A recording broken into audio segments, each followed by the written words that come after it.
Hi everyone, welcome to today's webinar. We will get started shortly here.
Hey, folks, I think we can get things underway here. Good morning or good afternoon, depending on your location.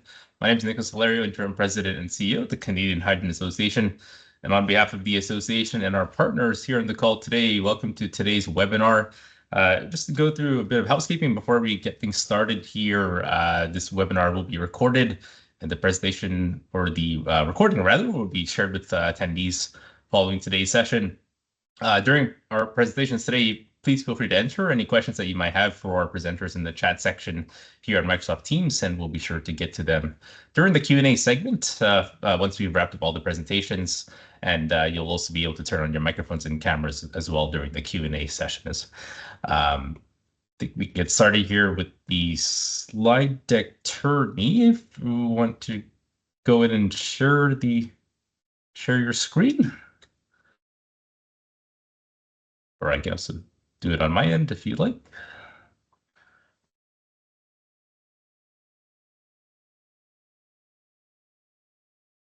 Excellent. Okay, perfect. So just a bit about the CHA. For those of you on the call who might not be familiar with us, the Canadian Hydrogen Association is the national. We have a comment in the chat, but the sound is not working. Can everyone hear me? Yes. Yes, we can. Yes, we can. Okay, excellent. Hopefully comes through for the attendee in the chat, but sorry about that. So just about the CHA again, we're the National Industry and Research Association representing the hydrogen sector here in Canada. been around for about 5 decades here. It really started in Ontario and have since grown to become a pan-Canadian organization representing nearly 200 member organizations spanning industry, academia, and end users. As highlighted here on the map, we have a network of provincial affiliates in British Columbia, Alberta, and Ontario, and we're closely working with our counterpart associations in Quebec and the Atlantic provinces as well. And we're proud to share 30 MOUs with this similar trade organizations and hydrogen associations, both in Canada and around the world. Our mandate is to be the voice for the sector, so we represent our member companies and organizations with advocacy, government relations, networking, communications, and events. So if you would like to learn more information about the CHA or membership, please do reach out to my colleagues, Attorney Pranav or myself, and we'd be happy to address any questions or comments that you might have. And without further ado, I'd like to hand things over to my colleague, Claudia Gutierrez, Regional Trade Commissioner at the Canadian Embassy in Colombia, to kick us off with some welcome remarks and introductions. Claudia, over to you. Thank you, Nicholas, and thank you everyone for joining us today. I know for some of you it's an early start, and we're very pleased to share with you some insights about the hydrogen industry in Latin America. So I'll share my screen and well, I'll start for those of you that are not familiar with the Trade Commissioner Service. I hope all of you are. But if you're not, just a little reminder that we are a network of trade professionals helping Canadian companies doing business abroad and helping you to save time and money by providing some services. Some of them are here. So get market insights, providing business intelligence, connecting with the right people in the right location.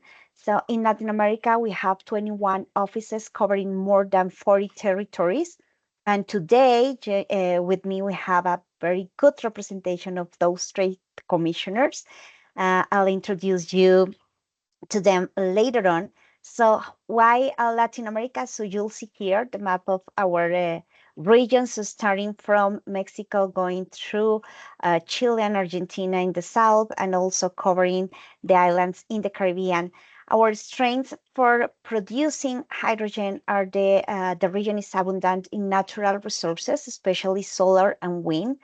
And there is already an hydrogen demand. It was estimated in 4 million tons in 2023, mostly to be used in the oil and gas industry and chemicals manufacturing. So where this hydrogen could be used depending on the country. So for Mexico and Colombia, mostly in refineries, Chile, the mining industry, Brazil in the steel making, Panama for shipping, fuels and bunkering, from hydrogen derivatives, and in Argentina industry decarbonization of steelmaking, mining, and also for natural gas blending. So as I mentioned before, my colleagues in those territories will talk a little bit more about the recent developments on the hydrogen industry in their corresponding territories. So let's start with my colleague Ana Fischer, who is based in Buenos Aires, Argentina. Ana, over to you.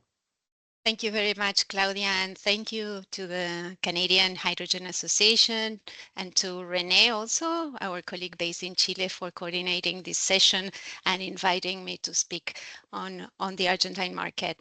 So as you can see in my first sentence, Argentina has been a pioneer in green hydrogen in Latin America with wind hydrogen projects starting as soon as 2005.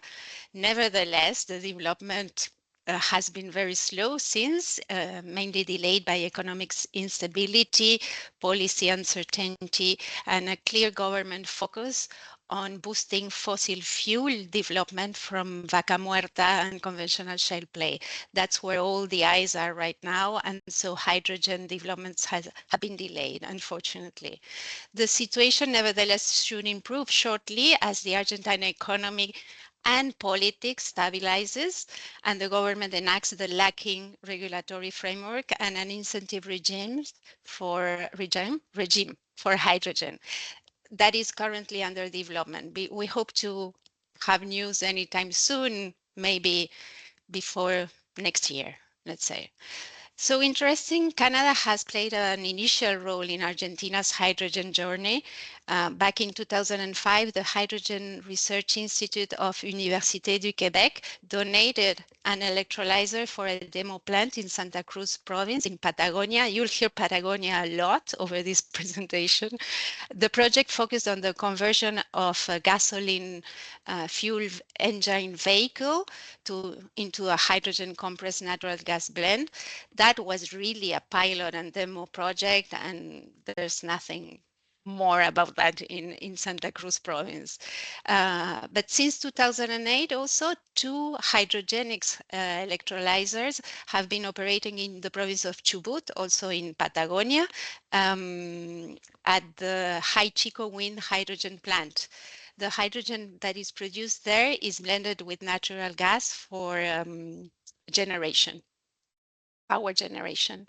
And last, since the late 90s, the Canadian company Nutrien, which most of you must know very well, have been operating in Argentina through a joint venture with YPF, Argentina's largest oil and gas company. The company name is Profertil. So Profertil is engaged in the production of nitrogen fertilizers, and it operates a petrochemical facility in Bahia Blanca that produces urea and ammonia from natural gas. So that's a bit of Canada and Argentina in the hydrogen sector. But and now I wanted to shift to the strategy of the country's strategy that was released in 2023.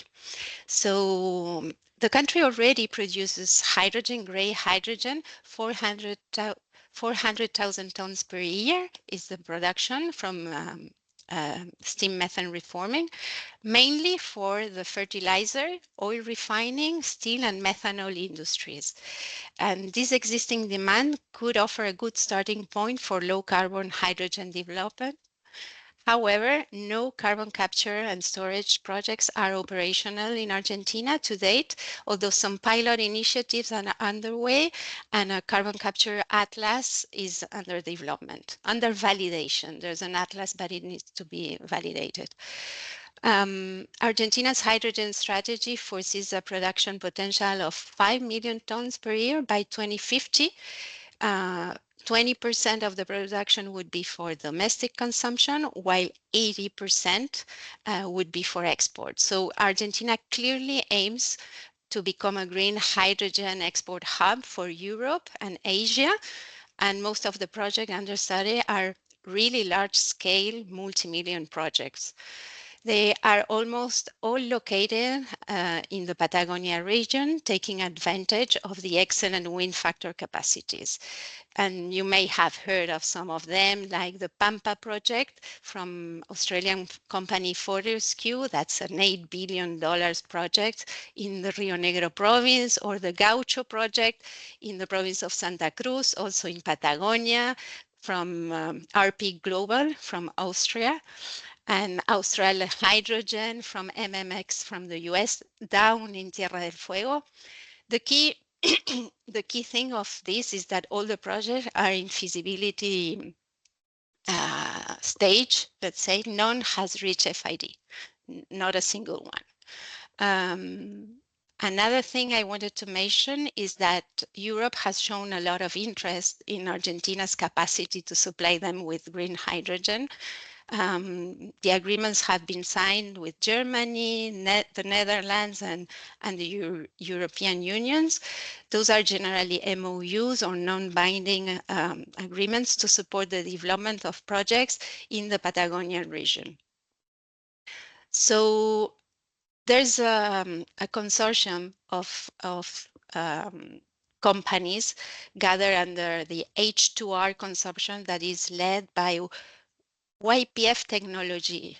It's an S&T company from YPF and the Argentina's National Research Council. It gathers both groups, and they are leading the promotion and the development of hydrogen projects and regulations in Argentina. So 60 companies, more or less, are gathered under that consortium. So what are the strengths of Argentina for hydrogen development? Well, one are the natural resources, available land, great wind and solar factor capacities, um, the existing industrial base, I would say, and the technical know-how with already a lot of hydrogen produced and a well-developed scientific ecosystem. And the challenges, I already mentioned some of them. Uh, One is Argentina itself, like the country's economic volatility, its poor credibility for investors, and its negative track record. That's somehow changing with under the new government, but well, it will take maybe years to get on a positive track, let's say. The lack of enabling regulation that is underway, let's say, the high cost of financing in the country, and infrastructure grid capacity constraints, electric grid capacity constraints. So in summary, Argentina is a promising market to watch and monitor closely. Nevertheless, some milestones still need to occur to see these projects develop. My message would be that if you travel to Chile to participate in High-Evolution next September, it would be the right moment to meet with the local Argentine players that are advancing these projects, as most of them are also pursuing projects in Chile and neighboring countries and will be participating as well. They will be in Santiago for High-Evolution, and we can support those connections. That's all for me. Thank you very much. Thank you, Anna, and thank you for that last message. Yes, it's better to be in the early stage than waiting for the things happen and not be in the game. So let's move to Colombia. Sandra Gonzalez, my colleague based in Bogota. The floor is yours, Sandra. Thank you, Claudia. Thank you all for joining. My name is Sandra Gonzalez. I'm the Trade Commissioner for Mining, Energy, and ICT at Bogota, Colombia. As you can see at the right of the slide, you will have a brief introduction of where the most potential and the projects are currently in Colombia. And I do want to comment on the abundant renewable energy sources that we have in the country for low emission hydrogen production. There's a lot of experience in Colombia in hydrogen production from natural gas, essentially coming from the oil and gas sector and the refineries at the north of the country, specifically from the national oil company Ecopetrol. Colombia as a country has a strategic location to access both the Pacific and Atlantic Oceans, meaning that it is a very attractive market for international companies and essentially as an export market of hydrogen. There is current commitment from the national government and also international partner governments, such as the case of Argentina. Germany is a big player in this sense, and in conjunction with the Colombian government, they have both released a public website that you will see the website link there in the slide, where we have all the information available of the current governments, the current projects, the current government regulations, and as well the framework of the Colombian hydrogen sector. You will see that we have this graph informing the total current projects, which are 36, which have 8 in operation and 28 in development, which is very similar as the case of Argentina, in the case that a lot of projects are still in the development aspect and many in feasibility and pre-feasibility stages. We do have associations such as the Hydrogen Colombia Association and the Natural Gas Hydrogen Chapter Association, which essentially are gathering of private companies that are promoting the development of hydrogen. In terms of the regulatory framework, we do have a hydrogen roadmap that was developed in 2021 under the previous government. And for this current government, we have the National Development Plan, which spans from 2022, the year that the current government entered into office, until 2026. Hydrogen is a big priority within this framework, and this strategy is essentially a roadmap for the government and the priority projects for this term.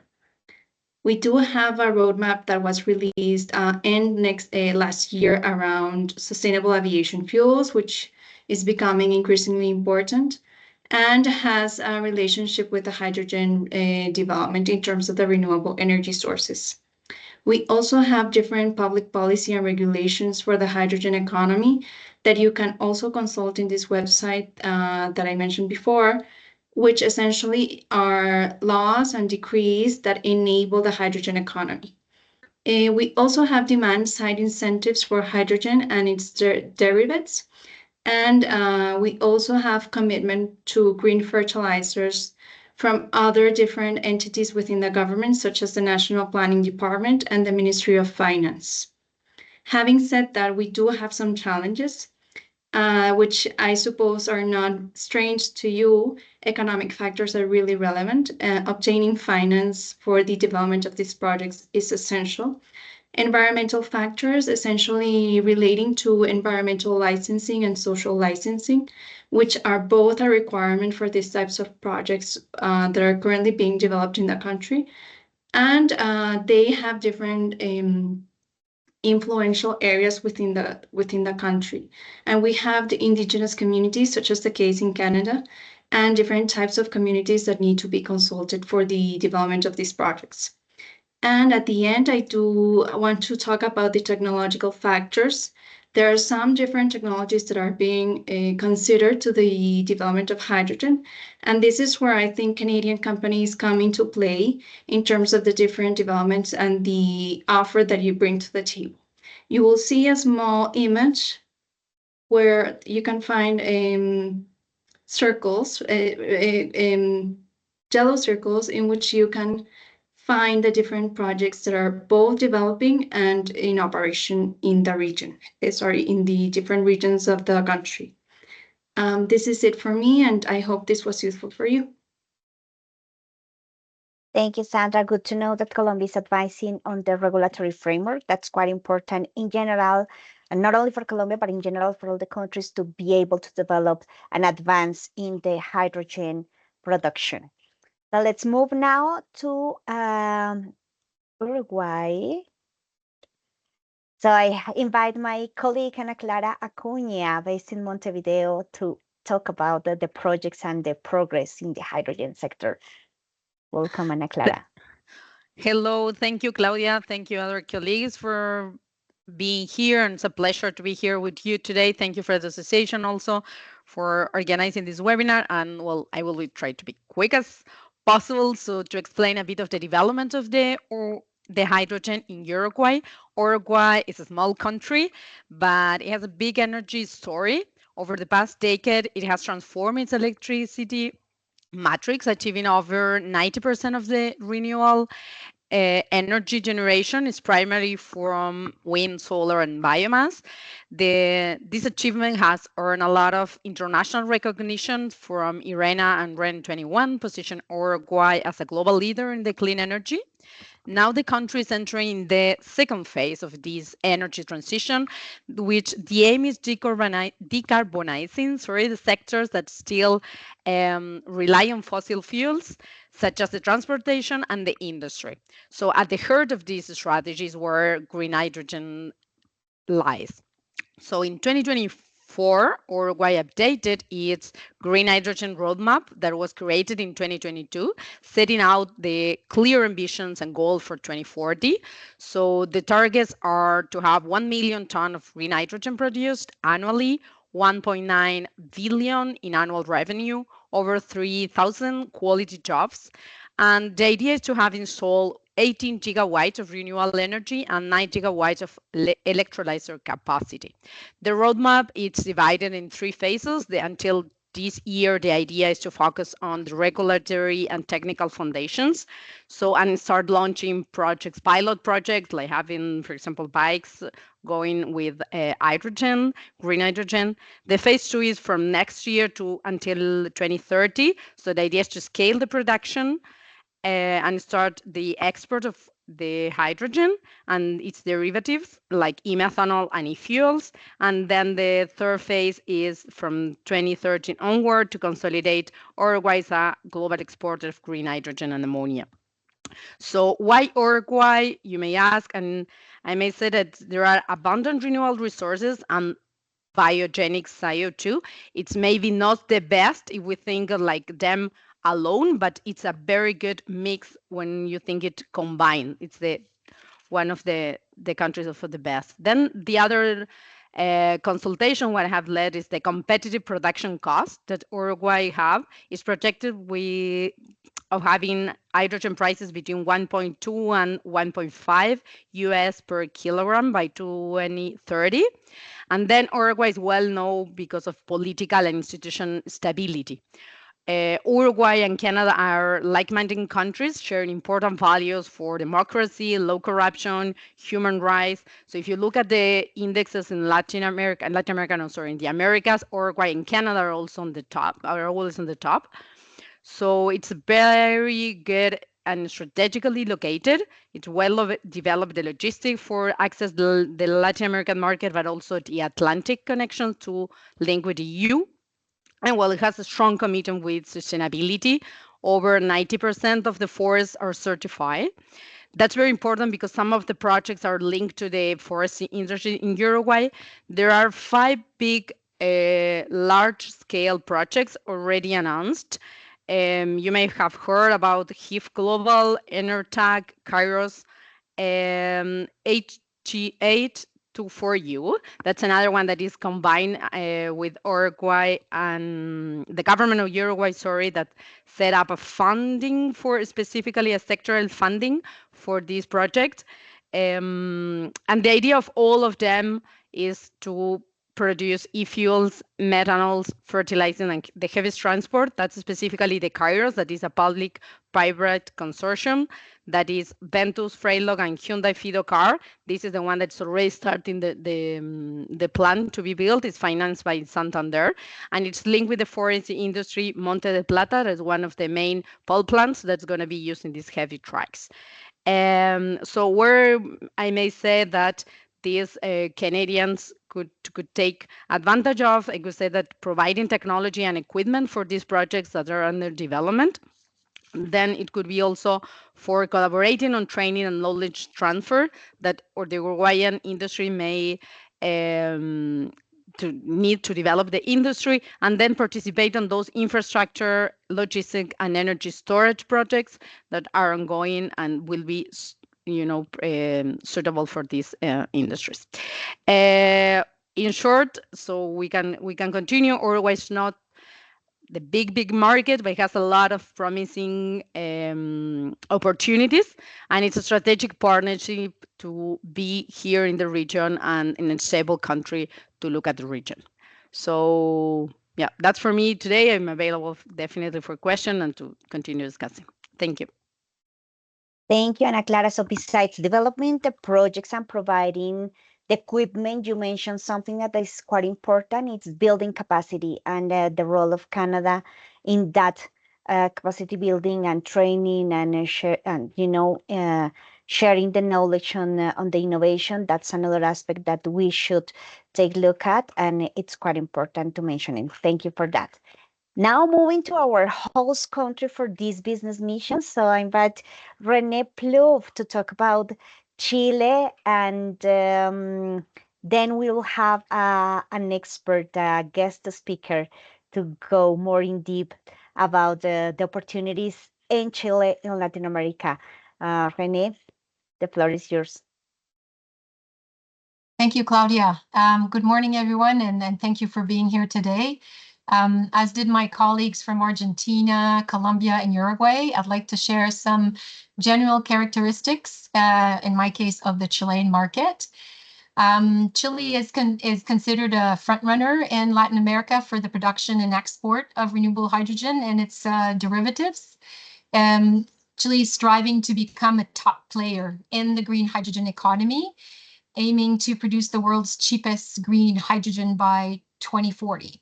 That remains to be seen. Chile does not have any experience in terms of producing any hydrogen, as does Canada, for example. We have more than 100 years in producing hydrogen overall, gray perhaps, but nonetheless a lot of know-how and expertise in terms of developing hydrogen projects.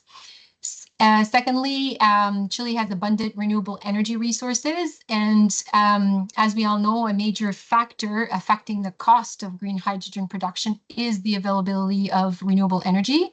But given that Chile has abundant renewable energy resources, that's not a problem.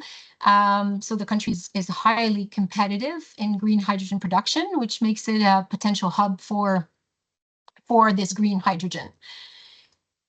Chile has several associations, but only one national association, which is H2 Chile, the Chilean Hydrogen Association. We have Marcos Kulka, who's here, the executive director, who will speak more in depth in a few minutes. We also have 3 other regional associations. One is the H2V Magallanes, which is the Association of Producers of Green Hydrogen and its derivatives in the Magallanes region. There's also another association in the Biobío region, which is a Green Hydrogen Alliance in the Biobío region. And the other association or group is H2 Antofagasta, which is the Green Hydrogen Project. It's a Project Developers Alliance in the region of Antofagasta. So these associations or industry association are based in Chile's key hydrogen hubs. So H2 Antofagasta is in the northern region of Antofagasta. H2 Magallanes is in the country's most southern region of Magallanes in the Patagonia area. These 2 regions in particular, Magallanes and Antofagasta, is where they have the largest portfolio of projects. And then we have obviously the Biobío region, which is in the center south of Chile, where there's also some potential in terms of a production hub. Important to note that the country has a solid regulatory and policy framework. Chile was one of the first countries to launch a green hydrogen strategy. This is green, it's not any other color. Green hydrogen strategy, and it aims obviously to position Chile as a leading producer of this new low-cost green/renewable hydrogen on the global market. Chile also has a green hydrogen action plan, which reaffirms the government's commitment to advancing Chile's green hydrogen industry. There's 18 strategic lines of actions. Like, for example, demo projects, financial mechanisms, regulatory enablement, and obviously several others that I'm sure that the H2 Chile representative will be speaking more in depth. In April 2024, Chile prepared a sustainable aviation fuels roadmap. And basically, this is their main goal here is for SAF to represent 50% of the aviation fuel used in both domestic and international flights in Chile by 2050. And additionally to that, the goal is to commission the first SAF, sustainable aviation fuels, pilot plant in Chile by 2030. There's also an electromobility strategy that was launched way back. I think it was in February. It was in 2022, I believe, in early 2022. And obviously, this aims to promote clean transportation, sustainable transportation, but it also includes pilot projects with hydrogen-powered electric vehicles. So these are all kind of ambitious goals for the energy transition. And last but not least, there's also different roadmaps in the 3 hubs I was mentioning earlier. So the Magallanes roadmap, the Biobío roadmap, and the Antofagasta roadmap, the latter being in development, but the other 2 you can find on their websites. So in terms of production, let me speak a little bit about projects. There's about 77 green hydrogen projects in Chile right now across all stages of development. mostly, again, in the northern region of Antofagasta and in the most southern region of Magallanes. And so these projects are mostly green ammonia. So it's using green ammonia as a raw material for explosive in the mining sector, which, as you may know, Chile is the largest copper producer in the world. And we have it's actually the main industry in Chile, mining. It's also used, the green ammonia, for fertilizer production and eventually as a carrier for hydrogen. Chile currently imports all the ammonia, so they're trying to develop a domestic green ammonia industry. There's also the use of e-fuels. Chile, and I think one of my colleagues mentioned this, HIF Global is a project in southern Chile, in Magallanes. They're currently exporting e-gasoline that is used in Porsche cars. And HIF is expanding its e-fuel production now with the construction of a commercial plant. So that would be the first commercial plants, because right now, all the projects that are currently in Chile that are operational are all at the pilot level. Going into, just very briefly, because I know that Marcos will be speaking more in depth, some government incentives and financial mechanisms, just to show you how developed the hydrogen ecosystem is in Chile. Chile has developed in May 2024 a green hydrogen facility. This is a Chilean government and multilateral organization-backed program that's aimed at promoting the development of green hydrogen projects, obviously, through a combination of loans and financial contribution. And there's like US, I think it's $1 billion US for that particular green hydrogen facility program. There's also a Green Hydrogen Technology Center that was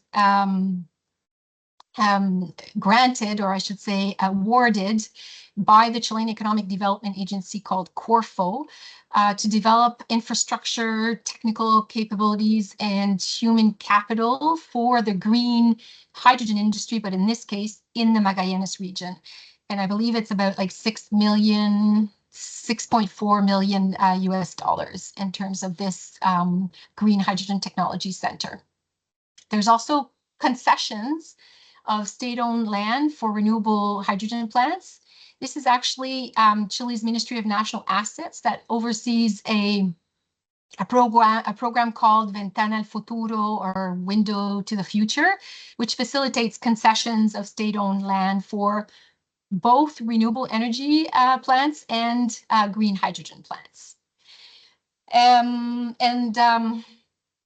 The program for sustainable productive development, and I've mentioned here specifically the Navy-led tech center that's focused on the use of green hydrogen in the maritime industry, because that particular project is under this multi-ministerial program called Sustainable Productive Development, which has dedicated significant funds to supporting green hydrogen development in Chile. Another mechanism is the Aceleradora H2V 3.0 program, which is a program that's managed by the Energy Sustainability Agency, that provides co-financing for green hydrogen production or consumption investment projects. And they cover, for example, they do cover up to 75% of the total project cost. And last but not least, Chile has tax incentives for R&D activities and also for projects in remote regions. So I'll leave it there for now, and I'd like to now ask Marcos Kulka from H2 Chile, the Chilean Hydrogen Association, to take the floor. Thank you for the invitation to the Canadian Hydrogen Association. Thank you, Renee, for the invitation to this event. And I will start by sharing my presentation, so you can tell me when you see it. Can you see my presentation? We can see it. Yes. Yep. Okay. Well, my name is Marcos Culca. I'm the Executive Director of the Hydrogen National Association in Chile. I would say that most of the information that I have here was already mentioned, so maybe I can skip some of the slides that I have. But the idea is to give you a broad overview of what's happening in Chile and to take the most advantage if you can to the High Evolution Chile event in September.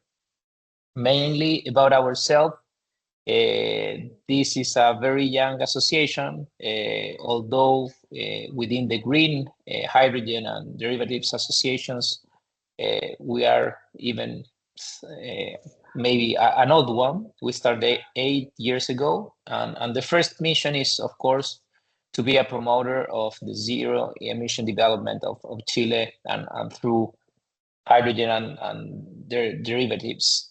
We have more than 100 different members from around the world and from different places of the value chain, from the mining sector, energy infrastructure, oil and gas, engineering companies, and of course we have as well Canadian companies as members. Our main objective today is to move forward the projects that we have on the pipeline and at the end develop this new industry, because for Chile it's a great opportunity to keep moving forward all the things that we can do with our capacity of the renewable resources that we have. And the way we do it is with those 4 pillars: by collaborating in the creation of public policies, regulation, by facilitating the availability of financing, creating the awareness in the different parts of the territory about all the benefits for their communities, what does it mean, the green hydrogen and their derivatives for the ending users, and to create a national and international network, because we know this is a global challenge. Moving forward with that, we have many different alliances with different places in the world. We will sign an MOU with the Canadian Hydrogen Association now in September at High Evolution, so we're pretty excited about that. We created the first Latin American association of associations, like Clean Hydrogen Action, that I would say that today most of the countries of the region are part of that. We are part of GIHA, the Global Hydrogen Initiative Alliance as well, that this is a worldwide level association of associations of more than 26 associations. And of course, we have some bilateral agreements. In terms of Latin America, you heard a lot about that and the information about different countries, but based on the last report of the International Energy Agency, Latin America should take account for 20% of the global production of green hydrogen or their derivatives by 2030, about a little bit more than 7 million tons by that year. And Chile, what we aspire is to have half of that production. So for us, it's pretty important the level of production that we can reach. It was already mentioned, but I will share my presentation later on. You can see each of the countries of our region, the number of projects that each of the countries are, or even at the in operation or in development. And I will go into detail for Chile in particular. Some of that information was already given by my previous presenters, but mainly I would say that the Latin American region does have great conditions in renewables, and we should be one of the key providers of green energy or green fuels to the world. I will skip that because it was already mentioned that. In terms of specific things that are now are under developing in the different countries, in terms of financial mechanisms, I will go into a deeper level for Chile. But you can see Brazil, for example, providing financing through what they call the FINEM, part of the Environment and Climate Fund lines. Tax incentives, I would say that most of the countries, they have some exemptions to the VATs, some credit tax in some specific zones, etc. Some subsidies in different countries. In Chile, I will go into a deeper level there as well. Infrastructure development, especially Brazil, where they have many different ports. The ports, for example, related to PECEM in Ceará, or Pernambuco, or Açu, where they have infrastructure already being built to export ammonia. But the main challenge, as was said before, is to move forward the projects for the FID. We have a couple of them that they have reached, like, for example, Ecopetrol or Ventus in Uruguay, or, for example, HIF in the case of Chile. There's one consultancy firm, Inicio is the name, with H, that they provide a specific ranking or an index for the Latin American countries every year, where they take into account things related to policies, infrastructure, financing, the number of projects. Chile has been on top of that ranking for the last years. I would say that I haven't seen the latest one that they are going to be, it is going to be shown in Brazil the next week, in 2 weeks from now. I guess that Brazil achieved the highest ranking, very close to Chile in terms of those different variables that I mentioned before, but it's a good index to see how each of the countries in our region are moving forward.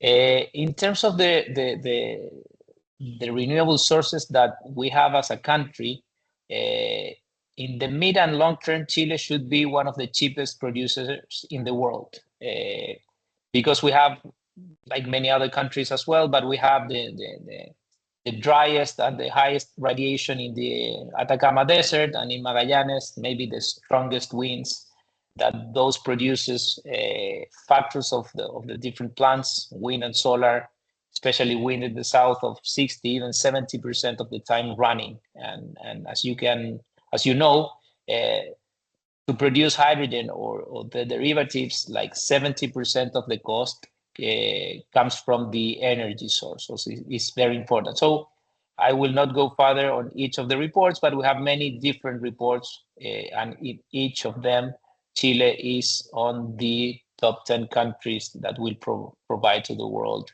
the cheapest hydrogen or their derivatives in terms of prices. If we go deeper into the Chilean ecosystem, as I mentioned before, Chile does have the more than 70 times the current capacity in renewables that we use today. So the strategy for our country is non-brainer. We don't have any fossil fuels. So we need to, based on our natural resources from renewables, to provide anything that we can in order to have energy security, to move forward with electrification, batteries, and hydrogen is part of that strategy as well.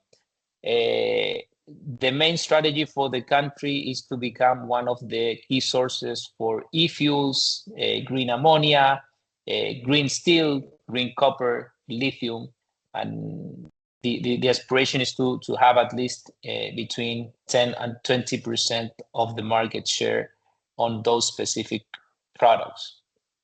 In our roadmap for the net zero goal that we have in 2050 to have and to become a net zero economy,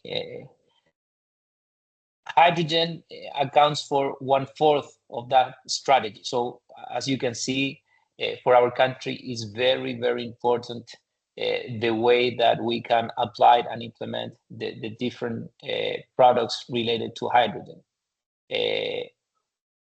Rene mentioned already that as a country, we were one of the earliest countries in the world to provide a strategy, but the current government, what they have done is very practical.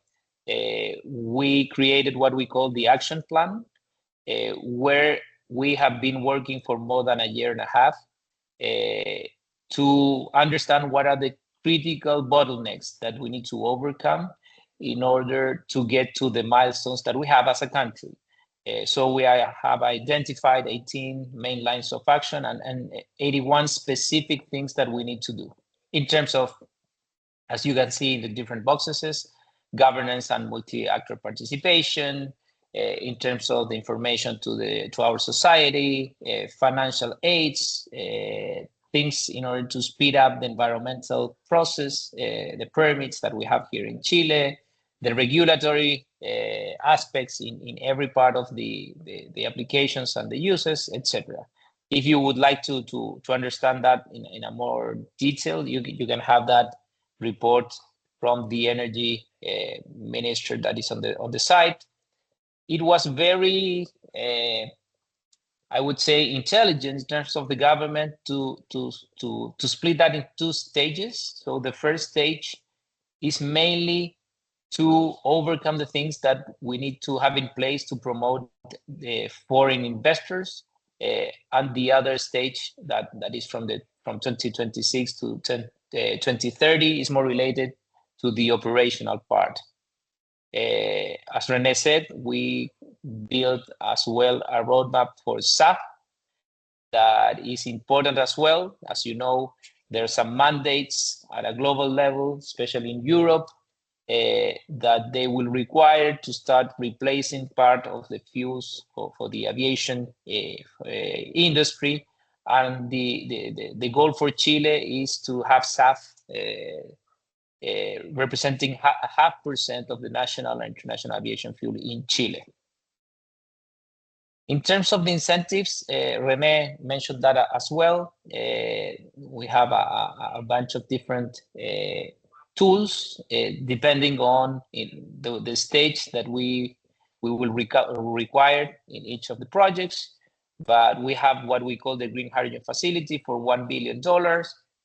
Those sources were provided by different multilateral banks, as you can see there, from the Inter-American Bank, from the World Bank, from the European Bank, etc. And that the expectations are that with that amount of money, we should leverage 12.5 billion from the private sector.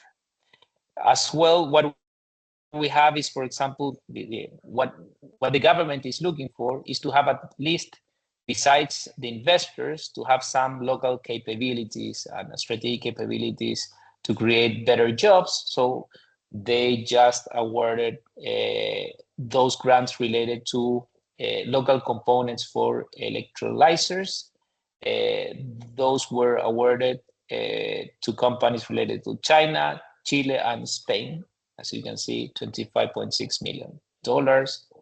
Rene mentioned that as well. The awarded money to the Green Hydrogen Technology Center in Magallanes, Corfo, the development agency at a local level, they have as well a flexible loan, what they call the green loan, for 30 million each.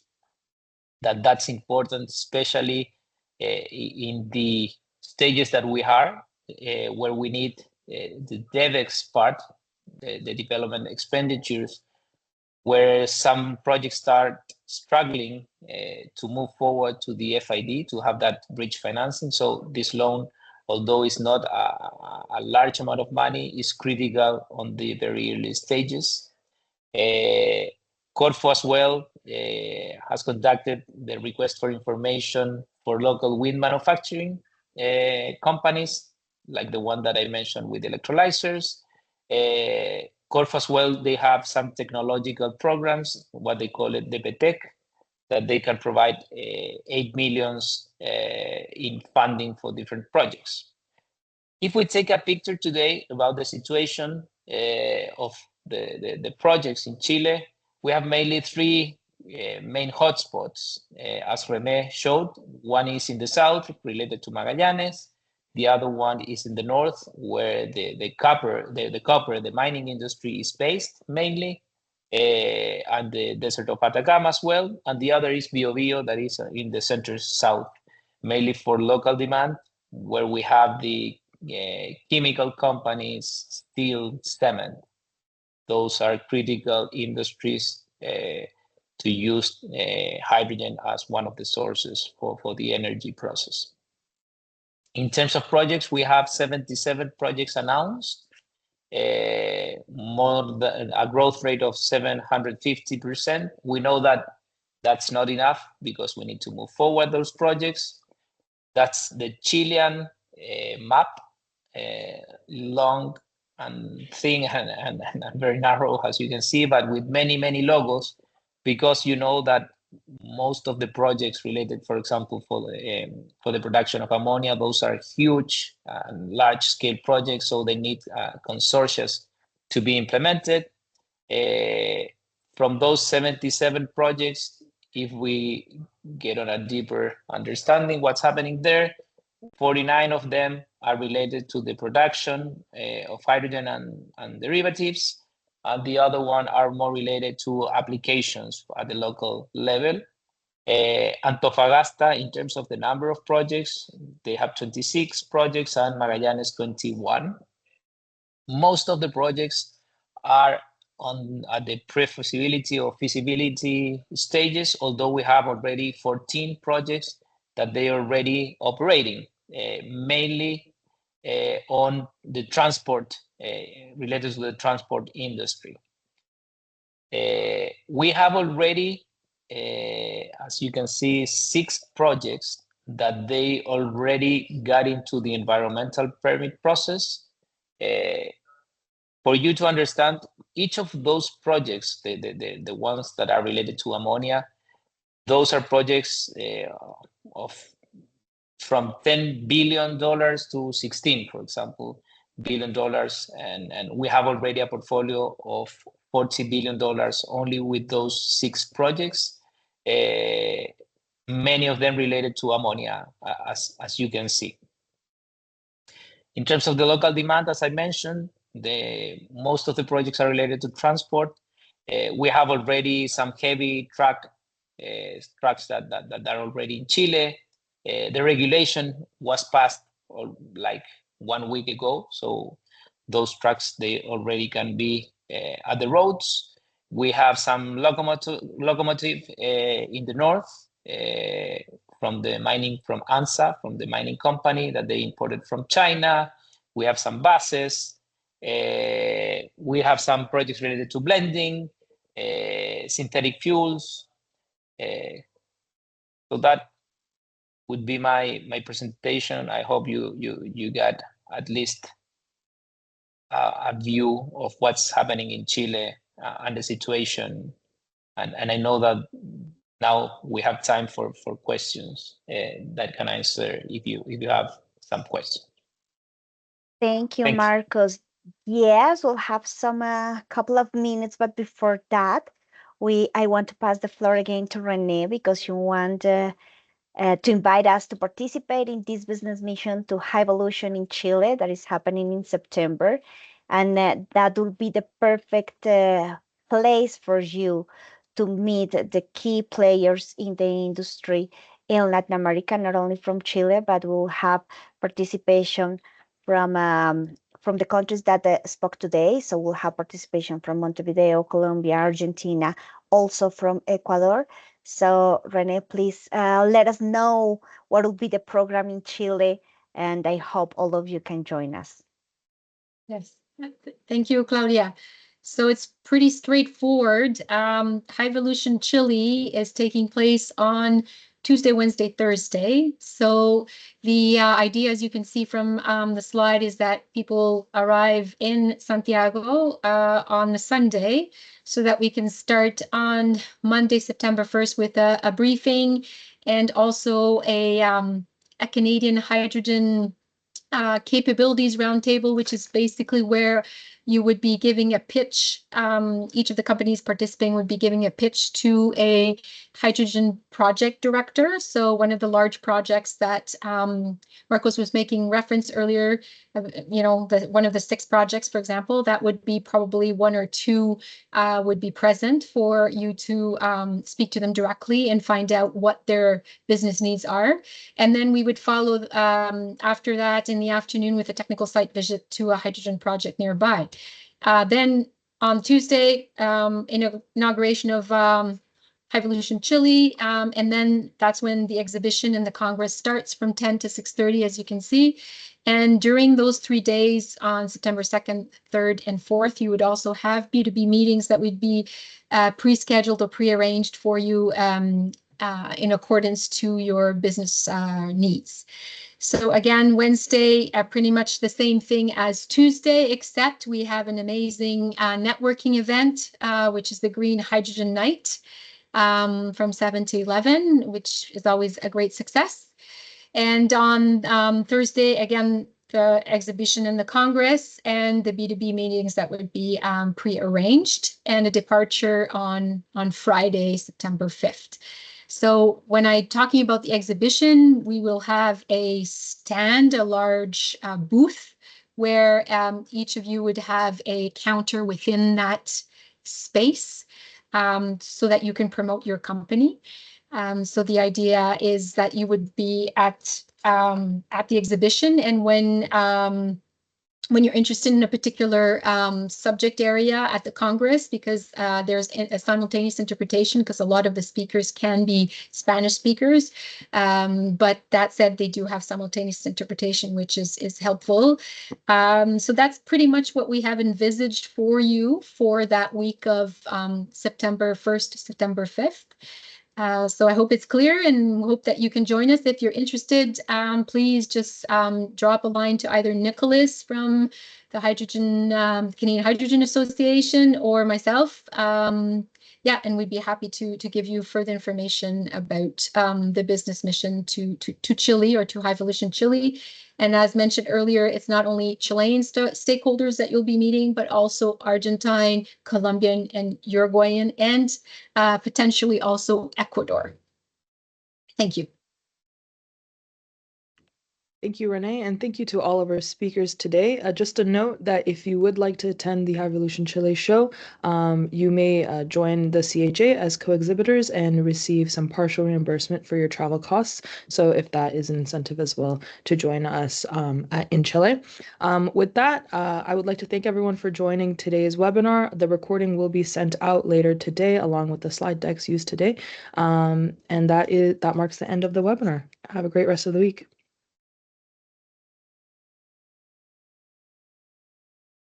Okay, thank you.